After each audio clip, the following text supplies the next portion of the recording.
আসন্ন ত্রয়োদশ জাতীয় সংসদ নির্বাচনের প্রস্তুতি হিসেবে বিএনপি আনুষ্ঠানিকভাবে নির্বাচনী প্রচারণা শুরু করেছে। দলটি জানিয়েছে তারা মাঠে থাকবে ৫টি মূল কর্মসূচি নিয়ে, যা দলীয় কৌশলের কেন্দ্রবিন্দু হিসেবে বিবেচিত হচ্ছে।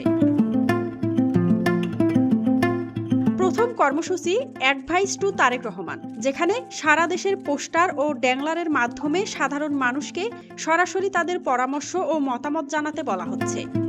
দ্বিতীয়টি লেটার টু তারেক রহমান, যেখানে নাগরিকরা লেটার, ইমেইল বা অনলাইনের মাধ্যমে তাদের প্রস্তাব, উদ্বেগ ও প্রত্যাশা সরাসরি দলের চেয়ারম্যানের কাছে পৌঁছাতে পারবে। তৃতীয় কর্মসূচি হল ম্যাচ মাই পলিসি, একটি ওয়েব অ্যাপের মাধ্যমে জনগণ বিএনপির নীতি ও পরিকল্পনার সঙ্গে নিজেদের মতামত মিলিয়ে শেয়ার করতে পারবে।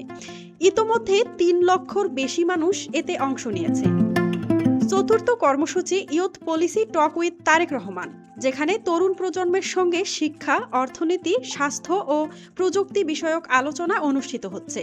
পঞ্চম কর্মসূচি হল ৮টি সেক্টর ভিত্তিক পলিসি লিফলেট প্রচার, যা বিএনপির নীতি, পরিকল্পনা এবং তারেক রহমানের ভীষণ সহজ ভাষায় সাধারণ মানুষের কাছে পৌঁছে দিবে।